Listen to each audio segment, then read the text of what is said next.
इतने टाइम बाद आप सभी का एक बार फिर से स्वागत है मेरे इस YouTube चैनल पे जिसका नाम है एस्ट्रो टॉक विद आशीष। मैं हूं आशीष साधवानी और इस चैनल पे होती है एस्ट्रोनॉमी के अलग अलग टॉपिक पे इंटरेस्टिंग बातें। तो बिना किसी देरी के आज का ये वीडियो शुरू करते हैं।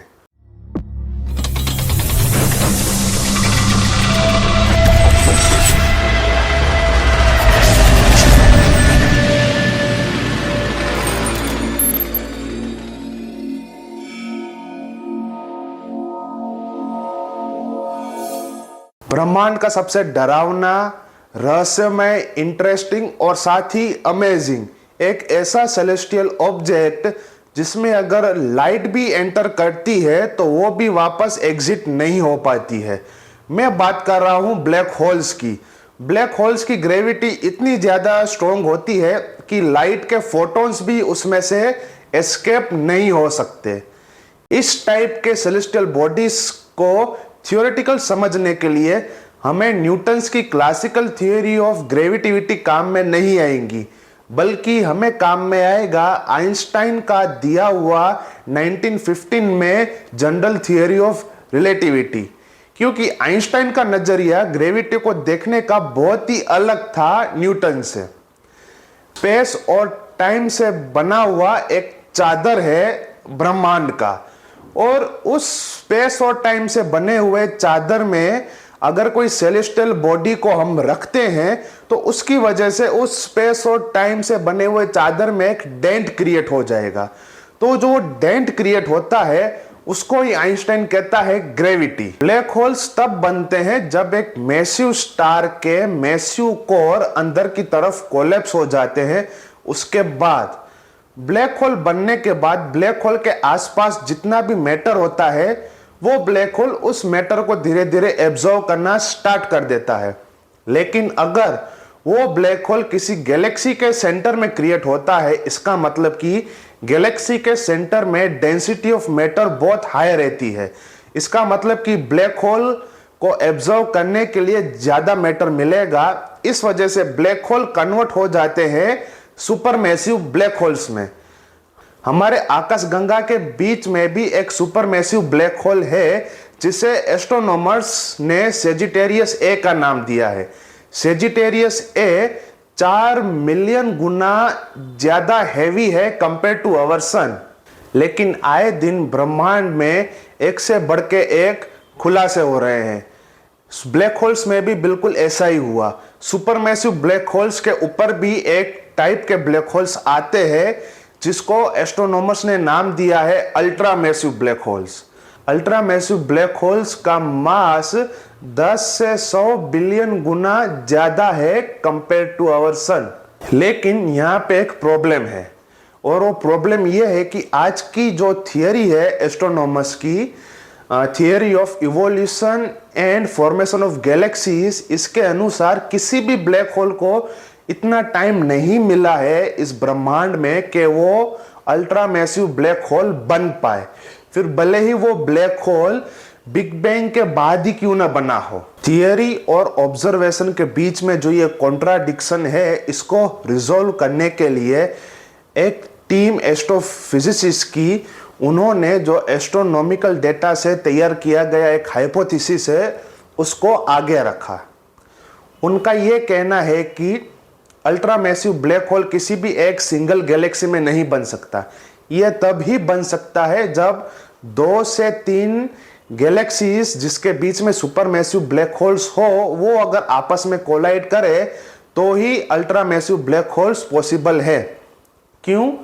क्योंकि अगर 2 से 3 गैलेक्सीज आपस में मर्ज होंगी तो उसके बीच में जो सुपरमैसिव ब्लैक होल्स है वो भी एक दूसरे के साथ कोलाइड होंगे और बनेगा एक ultra massive black hole. Astrophysicist की टीम का यह मानना है कि अगर 2 से 3 गैलेक्सीज आपस में मर्ज होंगी तो वो जो सुपरमैसिव ब्लैक होल्स हैं उन गैलेक्सीज के बीच में वो भी एक दूसरे के साथ कोलाइड होंगे।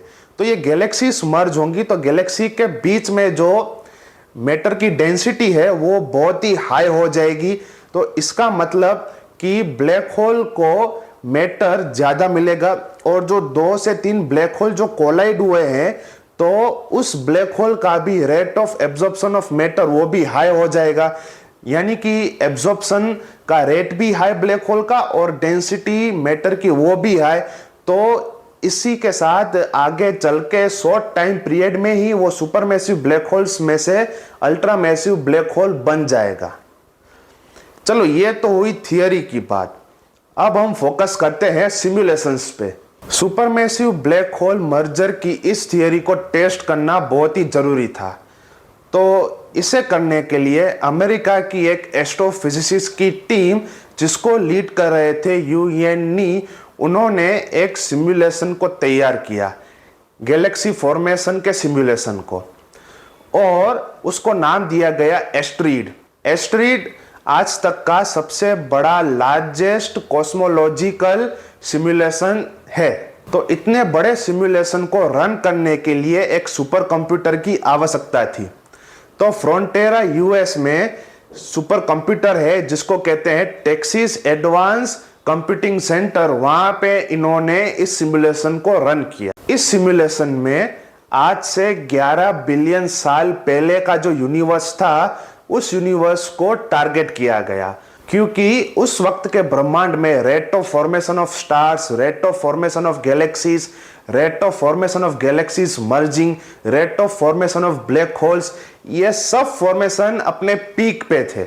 यूएनई ने 3000 गैलेक्सीज को टारगेट किया और उन गैलेक्सीज में से सिमुलेशन में आगे चल के निकले 700 से भी ज्यादा ब्लैक होल्स। जो सिमुलेशन रन करने के बाद जो रिजल्ट निकला, उस रिजल्ट को पिछले साल नवंबर 30 में पब्लिश किया था द एस्ट्रोफिजिकल जर्नल में। चलिए मैं आपके लिए थोड़ा आसान कर देता हूं इस सिमुलेशन को समझने के लिए। चलिए आपके लिए मैं थोड़ा इजी कर देता हूं। एक इमेज अभी मैं आपको स्क्रीन पे दिखा रहा हूं, वो इमेज इस सिमुलेशन की ही है। इस इमेज में आपको 3 गैलेक्सीज दिखेंगी, BH1, BH2 और BH3। इन तीनों गैलेक्सीज के बीच में सुपरमैसिव ब्लैक होल्स हैं। और इस इमेज में नीचे की साइड 3 लाल कलर के बॉक्स आपको दिखाई देंगे। पहले बॉक्स में 3 गैलेक्सीज है, BH1, 2 और 3। फिर उसके बाजू में जो दूसरा बॉक्स है उसमें यह दिखाया गया है कि BH2 और BH3 आपस में मर्ज हो रही हैं।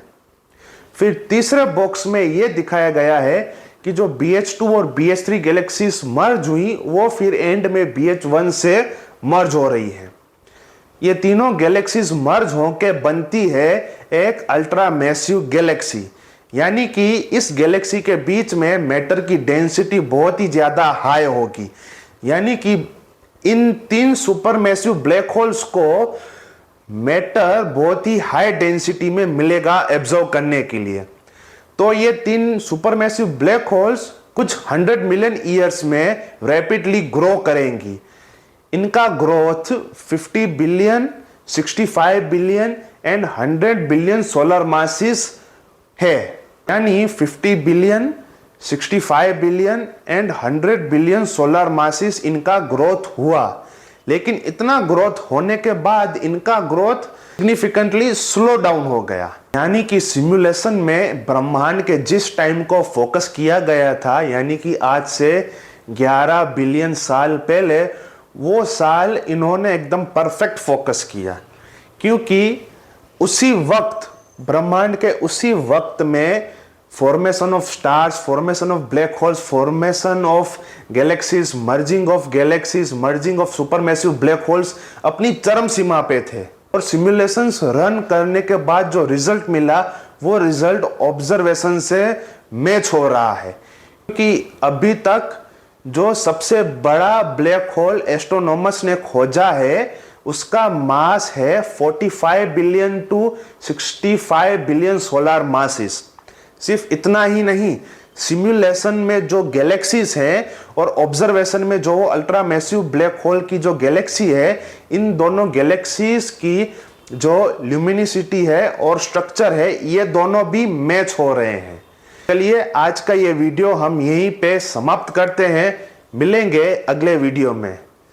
धन्यवाद।